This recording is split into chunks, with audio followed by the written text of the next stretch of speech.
सांसद बन गए, पर उनके मुखिया के द्वारा बोला गया मुसलमान के बिना हिंदू अधूरा है।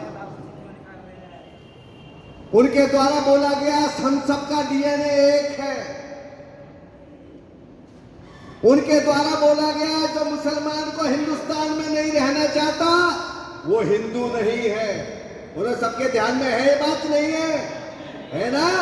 जरा हाथ खड़ा करके बताओ, ध्यान में है? नहीं? फिर अगर इस देश के अंदर मुसलमान को रखना ही चाहते हो तो फिर एक प्रश्न का उत्तर और दे दो कि फिर पाकिस्तान का बंटवारा स्वीकार क्यों किया था, उनके लिए एक अलग देश क्यों दिया था, और हिंदुओं के लिए आज पुनः इसी देश के अंदर आज अभाव की स्थिति, अपमान की स्थिति, असुरक्षा की स्थिति, ये सारी किसने पैदा की?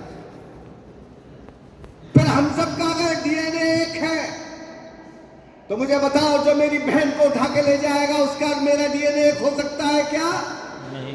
जो मेरी मंदिर को तोड़े उसका और मेरा डीएनए एक हो सकता है क्या?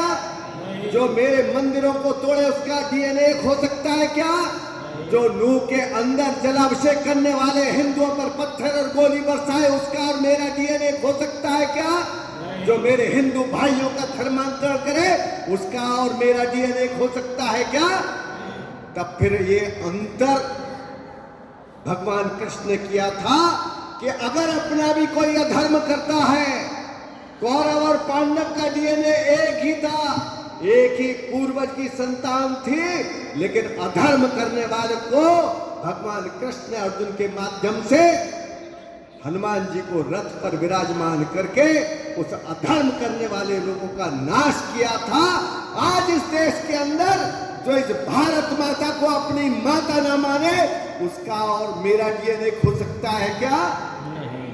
जो इस देश के अंदर लव जिहाद करे, लैंड जिहाद करे उसका और मेरा डीएनए हो सकता है क्या? नहीं। तब फिर ये पाकिस्तान बना। तो मैं इस मंच से कहना चाहता हूं, जो वंदे मातरम न गाए उसके लिए भारत देश नहीं हो सकता है। जो किसी मेरी हिंदू बहन बेटी को भगाए उसके लिए भारत में कोई जगह नहीं है। जो मेरे मंदिरों पर कहीं ना कहीं मूर्ति तोड़ने का काम करे वो मेरे देश में रहने का अधिकारी नहीं है।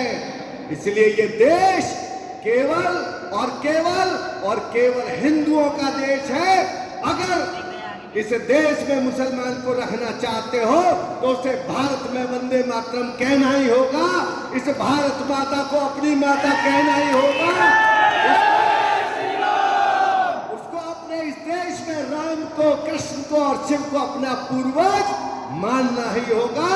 अगर वो राम और कृष्ण और शिव का आराधक नहीं है, उसकी आराधना नहीं करता है, इस देश में हमारे पूर्वज और हमारे आराध्य का अपमान करने वाले किसी भी अधर्मी के लिए इस देश में अब कोई स्थान नहीं है।